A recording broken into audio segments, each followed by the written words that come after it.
ಮನೆಯಲ್ಲಿ ಒಂದೇ ಒಂದು ಹಾಗಲಕಾಯಿ ಇತ್ತು, ಅದನ್ನ ಹಾಗಲಕಾಯಿ ಫ್ರೈ ಮಾಡಿದ್ರಾಯ್ತು ಅಂತ ಈ ಥರ ತೆಳ್ಳಗೆನೆ ಹೆಚ್ಕೊಂಡ್ಬಿಟ್ಟು ಒಂದು ನಾನ್ ಸ್ಟಿಕ್ ಪ್ಯಾನಲ್ಲಿ ಚೆನ್ನಾಗಿ ಎಣ್ಣೆ ಹಾಕಿಬಿಟ್ಟು ಈ ಥರ ಫ್ರೈ ಮಾಡಿಕೊಂಡೆ. ಫ್ರೈ ಮಾಡೋಕ್ಕೆ ಸುಮಾರು ಟೈಮ್ ಹಿಡಿಯುತ್ತೆ. ಕಟ್ ಮಾಡಬೇಕಾದ್ರೆ ಸಾಮಾನ್ಯವಾಗಿ ಬೀಜ ತೆಗೆದುಬಿಡ್ತೀನಿ, ಬಟ್ ಈ ಥರ ಒಂದೆರಡು ಬೀಜ ಉಳ್ಕೊಂಡಿದ್ರೆ ಆಮೇಲೆ ತಕ್ಕೋಬೋದು, ಫ್ರೈ ಮಾಡಬೇಕಾದ್ರೆ ತಕ್ಕೋಬೋದು ಅವನ್ನ.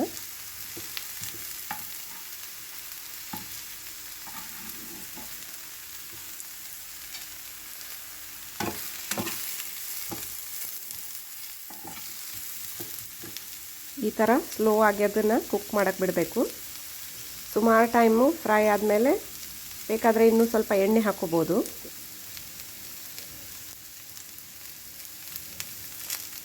ಈ ಥರ ಸ್ಲೋ ಕುಕ್ ಮಾಡೋದ್ರಿಂದ ಏನಾಗುತ್ತೆ ಅಂದರೆ ಅದರ ಕಹಿ ಸ್ವಲ್ಪ ಕಡಿಮೆ ಆಗುತ್ತೆ.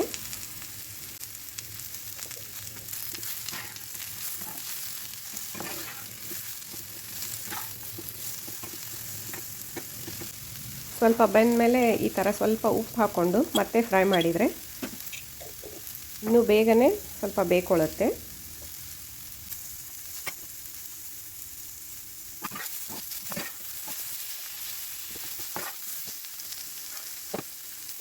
ಇವಾಗ ಇದಕ್ಕೆ ಸ್ವಲ್ಪ ಅರಿಶಿಣ ಪುಡಿ, ಅಚ್ಕಾರದ ಪುಡಿ, ಸ್ವಲ್ಪ ಹುಣಸೆಹಣ್ಣು, ನೀರಲ್ಲಿ ನೆನೆ ಇಟ್ಟಿದ್ದು ಹುಣಸೆಹಣ್ಣು ರಸ ಹಾಕಿದರೆ ತುಂಬಾ ಟೇಸ್ಟ್ ಇರುತ್ತೆ.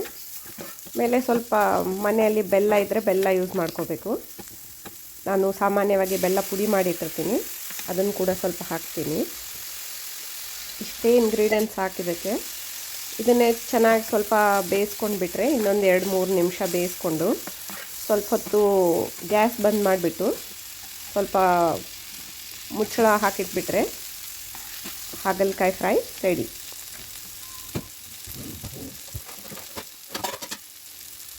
ಒಂದೆರಡು ನಿಮಿಷ ಬಿಟ್ಬಿಟ್ಟು ನೋಡಿದರೆ ನೋಡಿ ಎಷ್ಟು ಚೆನ್ನಾಗಿ ಬೆಂದ್ಕೊಂಡಿದೆ, ರೆಡಿಯಾಗಿದೆ.